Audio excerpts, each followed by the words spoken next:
Hey guys, welcome back to Book Solid. We are going to do something really fun today. We are going to talk about 5 tips to make your Walt Disney World vacation as successful as it can be. Hey, vacation dreamers, welcome to Book Solid, the podcast where two travel advisors share insider tips, talk about our favorite destinations, bucket list experiences, and everything you need to know to make your next vacation unforgettable. We'll break down what's included, what to watch out for, and keep it real with plenty of laughs along the way, while we help you plan with confidence. Let's jump in.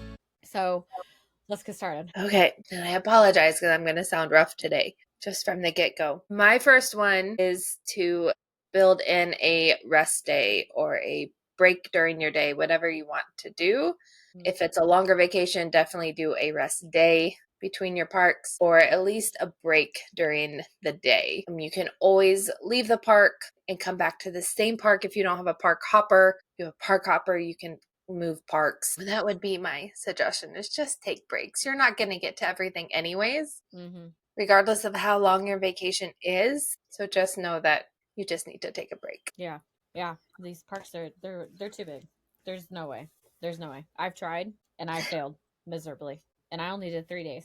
No, that's a lie. We did 4. But by day 3, I was dead. So my next one is going to be, or my first one, I guess. I haven't even said any. Let me redo that. My first one is going to be to wear comfy shoes because, like we said, you're going to be doing 20,000 steps. Do not buy a brand new pair of shoes and then hope that you're going to break them in. It's too late at that point. You are going to severely hurt your feet. You're going to have blisters on blisters and you are going to be miserable. Break in your shoes a couple months before you leave and then, obviously bring them.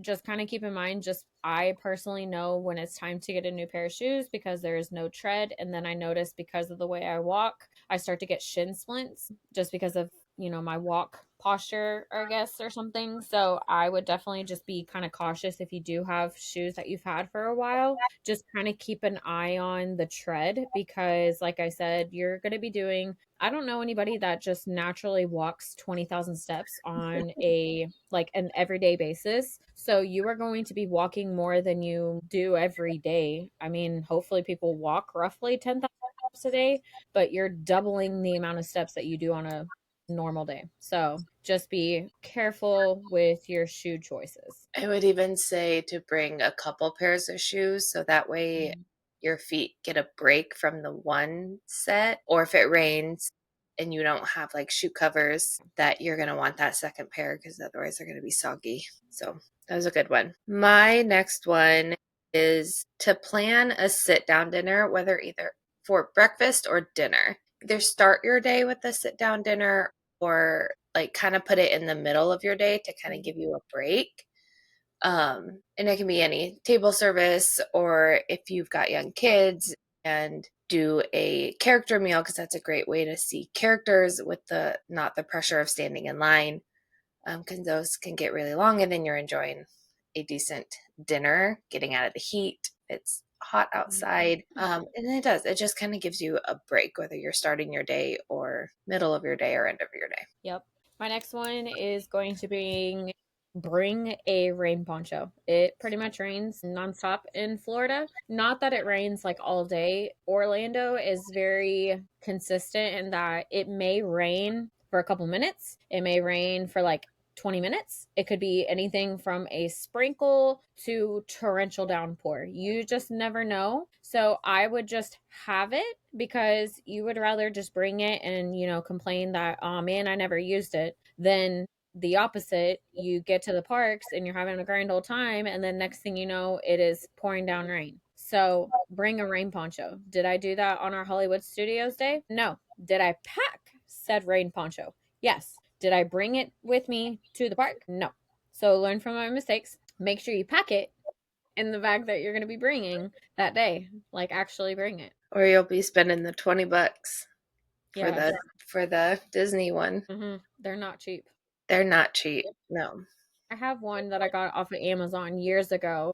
and it's what of the like the Frog brand, like Double G or something. I think it's something like that, Frog Tog or whatever. Whenever cooling towels like really became a thing or whatever, so it's a really nice rain jacket. Whereas if you get the ones at the park, they're literally clear and they are a super super thin piece of plastic. Like it's a one time use and then it's done for. Whereas if you go on Amazon, spend maybe 10-15 bucks, you can get a really nice one. Like the one I've had it for years and it comes in like a little case that I can kind of like consolidate it a little bit more. And you can get some really nice ones versus paying the exact same price for one that is literally going to fall apart. Mm-hmm. My next one is picking the right hotel. And we've kind of talked about this before and how different hotels cater to different families depending on what you want to do. Like if you are focused on Hollywood Studios or Epcot, then pick a hotel that's by Hollywood Studios and Epcot. If Magic Kingdom is on your bucket list and you can kind of have a little bit bigger budget, then focus on one of those monorail resorts or Wilderness Lodge. So picking the right hotel for your family, I feel like could kind of make or break your vacation. Oh, Could for for sure. some people they can do the all stars and be perfectly happy and work this, and we've done that before, so no hate to the all stars, but having also done stayed at like the boardwalk and then focusing on Epcot, that made that Epcot day so much better because you were so close and you could come back during the day a lot easier and then Mhm. be able to go back into the parks later. Yeah. It really comes down to like what is most important to you. Budget, then yeah, stay at the All Stars because those are the cheapest resorts that you're going to be able to stay at and get a pretty good price on. Or is transportation options, then you need to start looking at least moderate or, having proximity to the parks, then yeah, deluxe is going to be the best option for you. So it just kind of matters what is going to be the most important to you when choosing your resort is budget, proximity, transportation, theming, what's going to be most important. And then for everybody, it's different. So Yep. it's not a one catch all Hmm. situation. It's very different, dependent by family. Yeah, because I mean, we can sit here all day until we're blue in the face and describe all the different resorts. We'll have our own personal favorites, but that again is just based off of us personally. It's not necessarily what we would recommend to clients. Maybe, kind of depends on what they're going for. But at the end of the day, it's up to the family to decide, okay, what do we actually want? Which is what I try to tell my clients is I can give you all the suggestions in the world, but at the end of the day, this is your decision. This is your vacation. Hmm. Yeah. My next one is understanding the parks before you get there. I just dropped my pen. So I feel like you need to have not like full knowledge, like, okay, the carousel's right here. Like, no, you just need to have a good idea of what your park strategy is going to be when you get there. Disney World is not really, and you can even lump in Disneyland too if you want. It's not really a vacation where you can just show up and hope for the best. Some people that have gone 10 plus times. Yeah, they've done it before. They've done mostly everything, if not everything. So they can kind of have that mentality of let's just go and see what happens. Whereas if this is like a one and done vacation, which is for many families, this is that type of vacation, you have to have an idea of what's in Magic Kingdom, what are we going to do that day, what's in Hollywood Studios. You have to know the parks. You have to know Disney's technology because it is very you're going to enjoy your time if you understand how to navigate Disney technology. You are going to save so much time, not only waiting in line for everything, but you'll enjoy your vacation. Promise. That kind of goes into one of mine of picking the top three priorities that you want to do at each park, which kind of helps with the lightning lanes and being able to pick those ahead of time to where you can pick some of those top priorities. But knowing the parks, knowing what you like, what you really want to get done, because there is a lot to do. Mm-hmm. And so being let down that you didn't get to everything, but knowing that you got to your top things that you wanted to get done. Mm-hmm. Exactly. That's funny because I literally have that as an extra, like that's part of my 5. is picking 3 rides for each park that are a must do. Because even if you do, let's say for Magic Kingdom, let's say you book the Premier Pass, which is you do not have to be on your phone. This is one of the Lightning Lane passes. It is very expensive, but this it gives you the ability to literally show up to the ride, obviously show the cast members that you do have the Premier Pass, but you literally skip the lines and you immediately go on the rides, ride it, go to the next ride, ride it, get off. Even if you do the Premier Pass, yes, you can get to every single ride within that day and still have a ton of time left over. However, even if you do that, you still will not finish everything at that park. You will have to go multiple days to hopefully finish it. Like if you do the Premier Pass, your focus that day is rides, nothing else. Mhm. And you might get done by midday. By then, you probably need to eat. I would imagine if you're going ride, ride, ride, ride, ride. So, you have to kind of have your priorities. Like, what is going to be your top 3 things of that day, whether it's show focus because your kids love, watching shows, or, because they love characters. Maybe that's going to be one of your top things is making sure you are in those lines because the character lines do get very busy, especially if it is especially during the holidays and stuff. I mean, we started Mickey's Not So Scary Halloween Party waiting for Mickey and Minnie before it even started, and we were waiting a good 45 minutes just for everybody that was already in line. So you kind Mhm. of need to prioritize what is going to be most important: shows, characters, rides, what? Because you will not get to everything. Disney literally created it that way, and it will always stay that way. I get very passionate. Okay, I'll go again. I'll do my next one. One thing that has helped us to have a successful trip with our kids is to giving them a gift card for souvenirs and having a set amount on there. I think we've done like 25, maybe 50. So then they know that they have this amount of money to spend on souvenirs. And then they're not asking us, I want this, I want this, I want this. Well, you have your set amount of gift card. And we've done that for since they were little. And they've understood that to be like, this is the money I have for whatever souvenir I want, whatever it may be. And we don't typically go beyond that, maybe a few little things, but really not much. And that has really worked out for us. And then our kids have that some sense of control over what they get and then what they have to spend.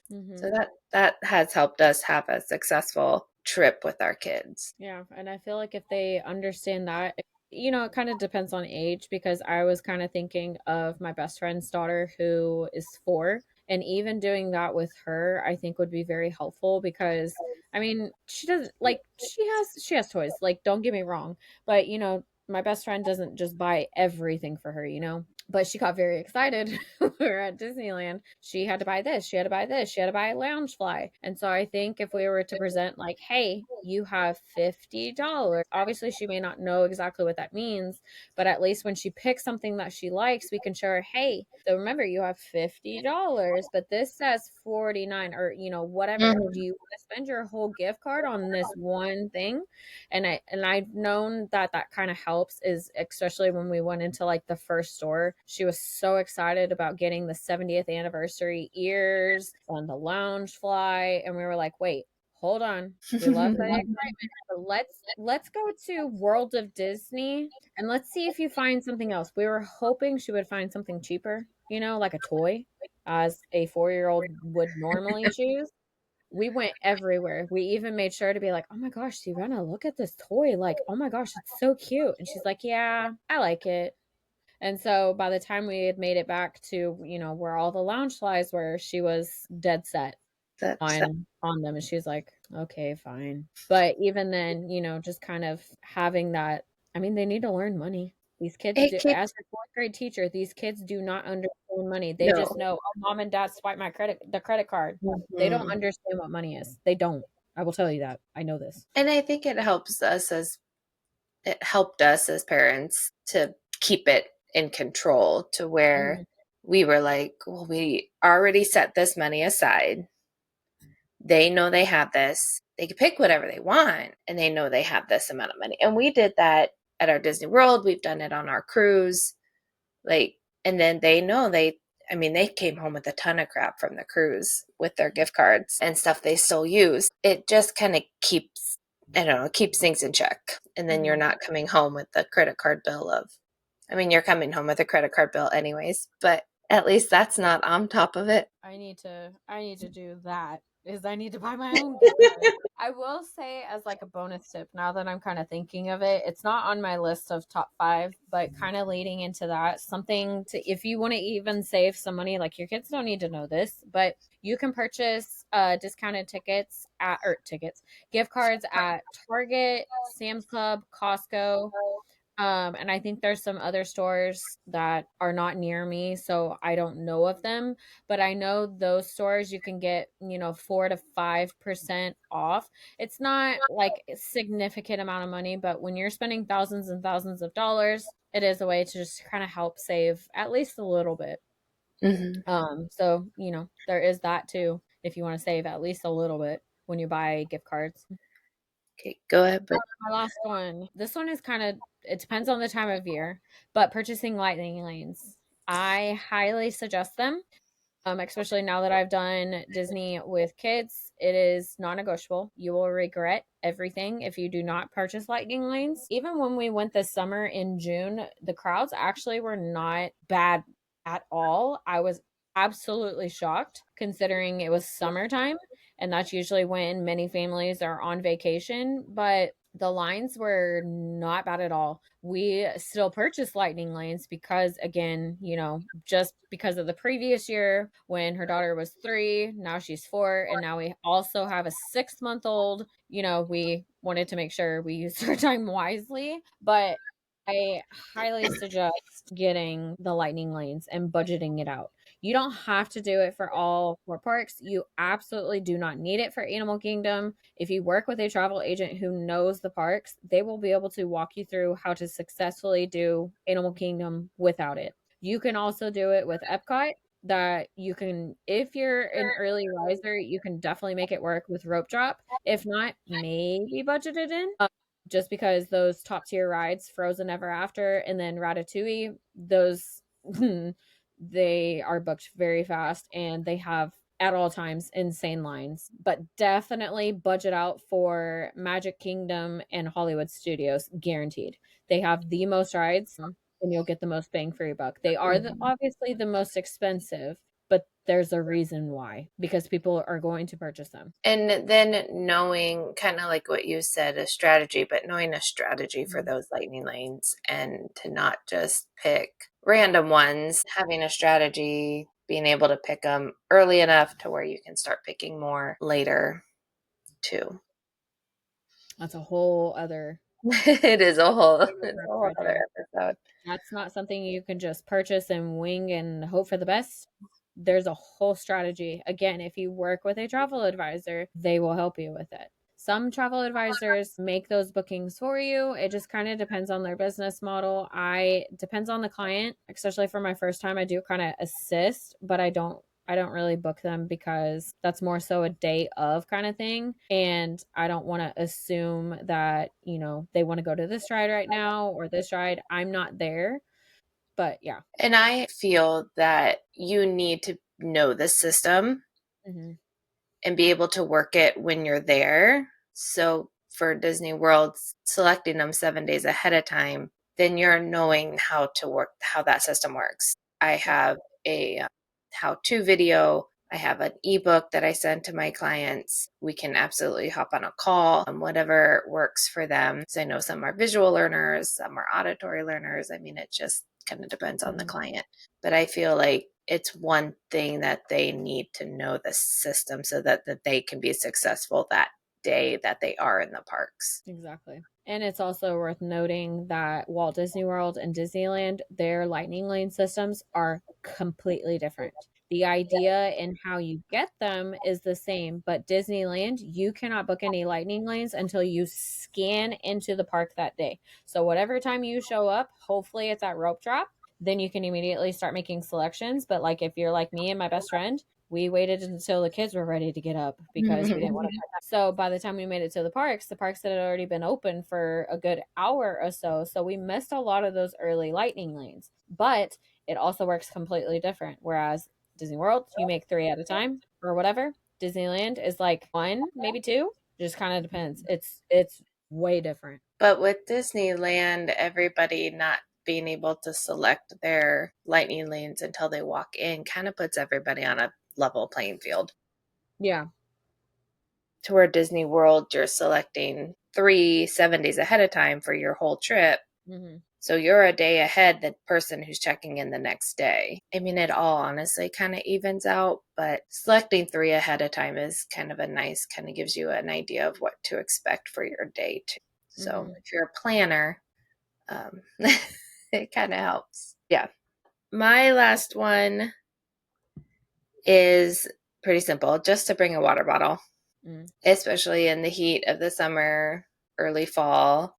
It gets hot, and then you can ask for water from any quick service, and they'll give you, I mean, they're tiny. There are some water filler stations around the parks. All the resorts should have a quick service area that you can fill up your water bottle. But I know some people are picky about their water and they feel that Florida water is not the best tasting. I can say I live in Nebraska. We have the Aquifer and some pretty decent water here. I've been to Arizona and I couldn't do it. So if you want to talk about yucky water, I could not do Arizona's water. I don't mind Florida's water, but water bottle for you, water bottle for your kids. Stay hydrated. And I will say, just to kind of piggyback off of that, is I would definitely bring liquid IV or any type of like hydration packets, especially since, like I said, you're going to be doing 20,000 steps a day. You are going to be exercising more than you normally would on a daily basis. So not only bring a water bottle, but even think about bringing some of those liquid IV or some type of hydration like multiplier type thing, electrolytes, because at the parks they sell, I think they smell smart water, but I definitely know they sell Dasani, which is packed full of like salt and stuff that's going to make you even thirstier. And not only that, it's like the 16-ounce or whatever the traditional size. I think it's roughly 16 ounces. It's like $5 or $6 per bottle. So if there are multiple people in your party, you're looking at $24 just for one singular water bottle that's going to last you what, 2 hours, and then Mm-hmm. you have to go buy more. It is actually very easy on the app to find those water refill stations. All you have to do is type in like refill and it'll automatically start populating them. Super easy. And I've even, in a pinch, at those carts where they have like the pickles or stuff, I've asked them for ice. Mm-hmm. Honestly, it wasn't, I don't think it was for a water bottle. It was for an ice pack that we had, like those medicine type ice pack things, bubbles that you just put ice in, because we had formula. And I was like, I just need to fill this up. I promise I'm not consuming this ice to keep other things cold. Mm-hmm. But they're definitely try to stay hydrated and a water bottle. I mean, I know we're talking about Disney, but that was the best thing I think we did at Epic. And then they have a ton of the freestyle machines everywhere to be able Mm-hmm. to fill up your water bottles. That was one thing that they are doing really well over there. Yeah. And the system knows that when you try to scan it, it's not going to let you scan for soda. It Mhm. automatically registers the type of bottle that you put underneath it. So it knows if you're pouring water or trying to get a drink. It registers the type of cup. It will Yep. not let you get another type of drink. It won't. Yep. It'll say, "So sorry, you're out of refills," or whatever it says. Like pretends like Yeah. you've had one the whole time when it knows you don't. They're very smart. Mhm. Do you have any others? No. I think just the big thing, especially when you talk about, Disney, like we said, it's not a vacation. Like people like to say, "Oh yeah, we're going to Disney. It's going to be a vacation." No, it's not.